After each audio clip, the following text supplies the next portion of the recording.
Condition भी लेके गए थे टाइम बोलने का टाइम बोले तो सर सर वही बता मुझे क्या सर तो टाइम अप अच्छा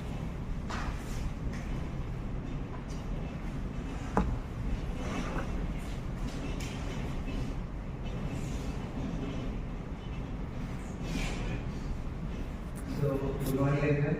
Here myself Sanjeev, going to present our presentation on topic interference and diffraction of waves. So, here the point that I am going to cover introduction, diffraction, interference and their daily life application. So, before my directing हमको कुछ जानना चाहिए wave के बारे में. तो start with introduction and properties of waves. So what is the wave? Wave is a kind of regular and organized disturbance that transfers energy from one end to another end without any permanent displacement of particle. ये चीज हम बहुत अच्छे से experience कर सकते हैं जब हम एक पार्टिकल लेके पानी में ड्रॉप करते हैं. हम वहीं पर होते हैं, हमारा पार्टिकल वहीं पे होता है, बट वो वेव के फॉर्म पे हमारी एनर्जी दूसरे एंड पे ट्रांसफर हो रही है.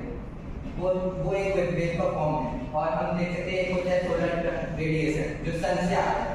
सन से कोई पार्टिकल रखकर नहीं आ रहा, एक वेव आ रहा है एनर्जी का. और वाटर वेव होते हैं, रेडियो वेव होते हैं. और क्लासिफिकेशंस हैं on the basis of medium and on the basis of direction. We all know about this. That why we need to study wave. Firstly हमें जो नेचुरल फिनोमेना होते हैं, लाइट के होते हैं, साउंड के होते हैं, हमें आवाज क्यों आ रही है, हम देख क्यों पा रहे हैं, लाइट्स क्यों आ रही है, ये सब समझने के लिए हमें वेव की जरूरत पड़ती है. और एक बेसिक जो अपन वेव नेचर को जो डिफाइन करता है हमारा इंटरफेरेंस एंड डायफ्रैक्शन जो मेरा टॉपिक है, वो इसके लिए भी हमें वेव को जानना जरूरी है. और कुछ अदर प्रॉपर्टीज जैसे कॉमन प्रॉपर्टीज जो होती हैं, एम्पलीट्यूड, एक एम्पलीट्यूड होता है जितने अमाउंट ऑफ एनर्जी को कैरी करता है. Wavelength, distance between two crest and two trough. ऐसे frequency, time period, wave number, speed and there is a common formula. So let's start with topic diffraction of wave. तो basically अभी मैं बता रहा हूँ कैसे होता है. तो उससे पहले थोड़ी सी चीज जो मैंने मिस कर दी यहाँ पर, जो हमारा ये इंटरफेरेंस डायफ्रैक्शन होता है ये वेव नेचर को शो करता है. और हमारा जो नेचर होता है ये वेव प्रॉपर्टी शो करता है. उसके हिसाब से हमारी जो पार्टिकल है वो डायरेक्टली ऐसे ट्रेवल ना करके वो एज अ वेव फ्रंट के फॉर्म पे ट्रेवल करती है. हम सब ने पढ़ा है तो क्लास पे.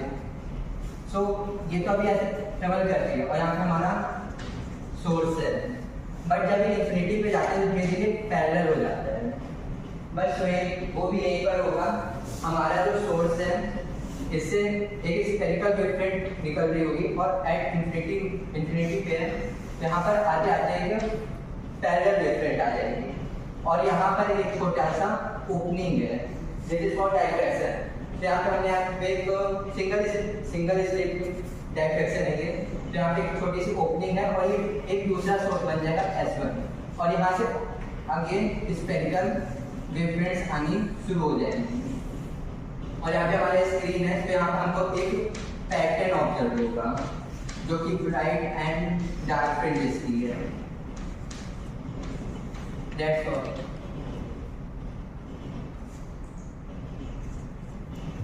So elimination the bending and spreading of waves when they encounter or pass through the obstacle. और थोड़ा नैरो ओपनिंग, हमारा जो वेव है एक नैरो ओपनिंग से पास कर रहा है और यहाँ पर वो एक ऐसे टाइप स्प्रेड हो रहा है और एक पैटर्न बना रहा है क्वालिटेटिव डिफरेंस. और ऐसी कुछ कंडीशन होती है. फर्स्ट कंडीशन जो हमारा साइज ऑफ ऑब्स्टेकल है वेवलेंथ इक्वल होना चाहिए. Wave to be coherent and monochromatic.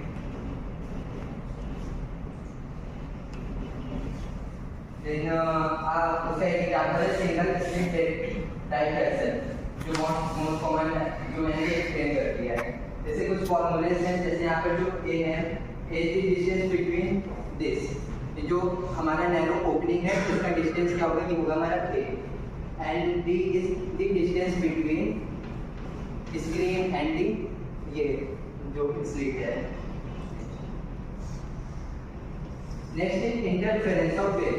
तो ये भी एक ऐसा डायफ्रैक्शन है. बस क्या हो रहा है, अभी हमारे पुराने वाले केस के पास एक ओपनिंग थी, यहाँ पर मतलब दो ओपनिंग है. एक सोर्स यहाँ जब यहाँ से ऐसे वेवफ्रंट्स आएंगी तो यहाँ पे अब हमारे पास सिर्फ एक नहीं दो सोर्स है, और दो सोर्स है, दोनों से स्फेरिकल वेवफ्रंट्स आएंगी और दी पॉइंट यहाँ पर वो इंटरसेक्ट कर रही है। अगर वो कंस्ट्रक्टिव हो रही है, अगर वो कंस्ट्रक्टिव वेव बन रही है तो एक ब्राइट फ्रिंज यहाँ पे हमको शो करेगी, मतलब इन फ्रंट यहाँ पर, और अगर डिस्ट्रक्टिव हो रही है तो यहाँ पर हमको एक डार्क फ्रिंज आएगी ऐसे।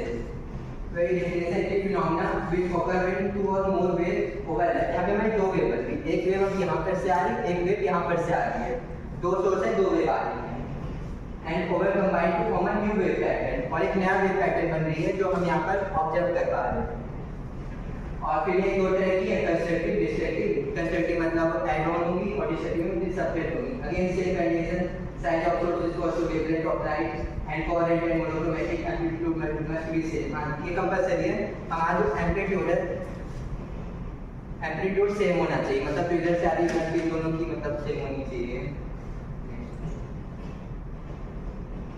नेक्स्ट फिर वही जो मैंने डबल स्लिट एक्सपेरिमेंट देखी वो यहाँ पर है, और फिर let's see some daily life application of interference and diffraction जो हम डेली लाइफ में ऑब्जर्व करते हैं। तो फर्स्ट डायफ्रैक्शन की daily life example, first CD, अपन लोगों ने सीडी देखी थी, कभी मन पे आया रहा होगा कि सीडी रीड कैसे कर लेता है हमारा सीपीयू। तो एक्चुअली क्या होता है, वहाँ पर जो रीडर होता है, जो सीडी से जो डायफ्रैक्शन लाइट्स आ रही हैं उनको वो रीड करता है और रिकॉर्ड करता है, दैट सीडी का रहता है, और ऐसे रेडियो सिग्नल जो ट्रांसमिट हो रहे हैं। नेक्स्ट इज इंटरफेरेंस का डेली।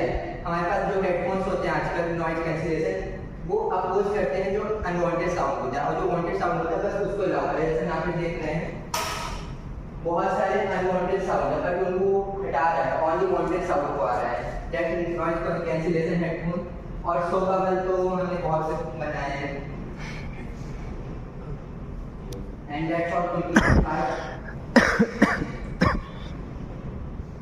पार्ट जो इंटरफेरेंस एंड डायफ्रैक्शन ये सपोर्ट करता है हमारी वेव थ्योरी को। जो लाइट के दो नेचर आए थे, डिपार्टिकल एंड वेव नेचर, तो सपोर्ट करता है वेव नेचर को, जहां पर हमारा interference is superpose of waves and diffraction is bending and spreading of waves. And फिर इन्हीं के प्रिंसिपल के बेसिस पे बहुत से वो एप्लीकेशन हम दे रहे हैं, स्पेक्ट्रोस्कोपी, बहुत से वो क्या कह सकते हैं इन्वेंशंस भी हुए हैं। And that's all.